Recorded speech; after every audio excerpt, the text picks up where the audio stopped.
Ciao a tutti, come far innamorare di nuovo un ex o una ex secondo questo metodo in 4 fasi?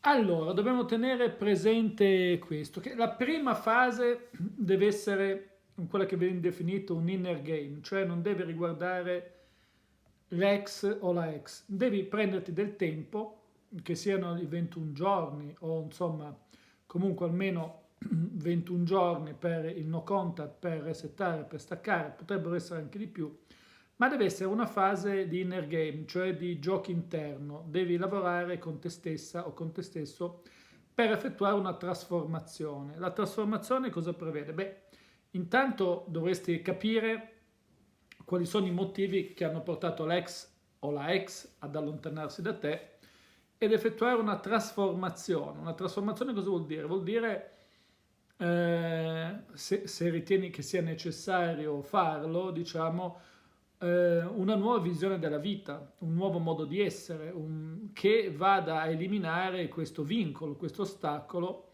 sia esso di natura logico-razionale, sia esso di natura emozionale, che ha fatto sì che l'ex si allontanasse fondamentalmente. Quindi va fatto comunque un lavoro su se stessi, bisogna partire sempre da se stessi, questo è fondamentale. Quindi prima parte del lavoro devi farlo su te stesso, su te stessa per, diciamo, cambiare, modificare, ma non è che uno deve fingere, devi proprio trasformarti. Solitamente questa trasformazione richiede un processo di miglioramento, un processo di crescita interiore.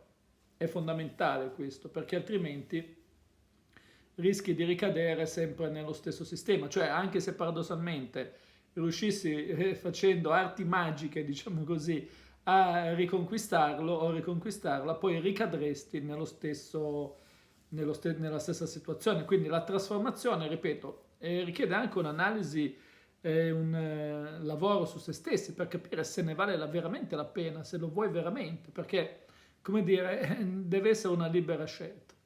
Una volta che hai effettuato questo, e ci può volere un po' di tempo ovviamente, ma intanto è tempo che serve prenderselo, bisogna formalizzare e trovare l'occasione di un nuovo incontro. Ora, questo nuovo incontro può avvenire in modi diversi, o situazionale,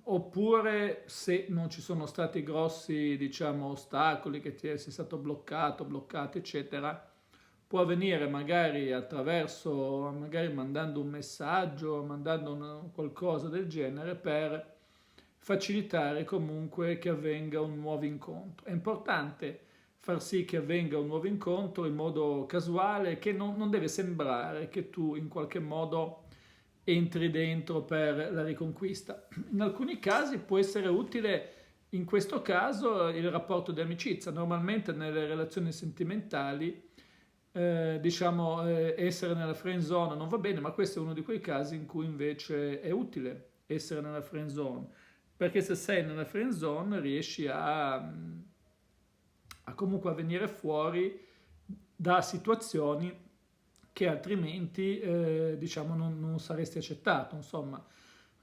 Quindi o situazionale o diciamo tramite contatto in cui ti manifesti in modo amichevole, eccetera, è possibile trovare un nuovo incontro. Ora, questo nuovo incontro è importante perché deve succedere che cosa in questo nuovo incontro? Deve succedere che lui o lei percepisca la venuta trasformazione.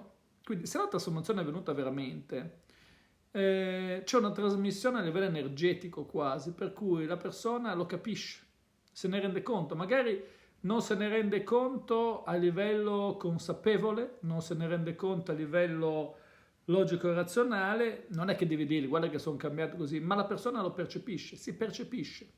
E quindi se le cose vanno bene, funzionano come devono andare, in questo nuovo incontro può risolversi in modi diversi, diciamo, un nuovo incontro. Potrebbe già scattare qualcosa, potrebbe non scattare nulla, ma l'obiettivo che devi darti, minimo, è quello di far percepire la venuta trasformazione, far percepire la venuta trasformazione. Ripeto, in alcuni casi ci può essere già un riavvicinamento, un ritorno, e quindi le fasi sono due, diciamo, ma supponiamo che non avvenga questo, che quindi noti ancora un po' di resistenza da parte dell'altra persona, quindi l'importante è che percepisca la trasformazione, questo è l'obiettivo che devi darti. La terza fase è quella del contatto, mantenimento del contatto dopo il nuovo incontro, quindi è importante che questo nuovo incontro appunto abbia sortito questo beneficio, se questo effetto c'è stato, sicuramente l'ex sarà disponibile a mantenere un contatto, che inizialmente può essere tramite WhatsApp, tramite diciamo social, eccetera. Quindi comunque in questo contatto, in questo mantenimento del contatto, vai a costruirti e a consolidare la tua immagine. Nel contatto ci può essere anche un leggero flirting, ma non, senza esagerare, diciamo, senza esagerare in modo tale da acquisire ancora di più potenziale. Una volta che il potenziale è stato acquisito, che si è mantenuto un contatto, diciamo, magari via messaggio per un po', è come se si rieffettuasse una sorta di corteggiamento, insomma, avendo eliminato il nodo iniziale, che è quello che ha determinato l'allontanamento, e una volta che si è lavorato un po', diciamo, online, tra virgolette, ci sarà naturalmente accadrà un nuovo incontro, e questo nuovo incontro rappresenta il ritorno, cioè in questo successivo incontro ci deve essere di nuovo un bacio, insomma un riprendere il collegamento ed un riprendere la relazione fondamentalmente. Quindi queste sono le 4 fasi da mettere in atto per riconquistare l'ex. Bene, per questo video è tutto, seguimi anche sulla pagina Instagram Massimo Taramasco, iscriviti al canale e iscriviti anche al mio nuovo canale Felicità Benessere, di cui ti posto il link in descrizione. Ciao a tutti!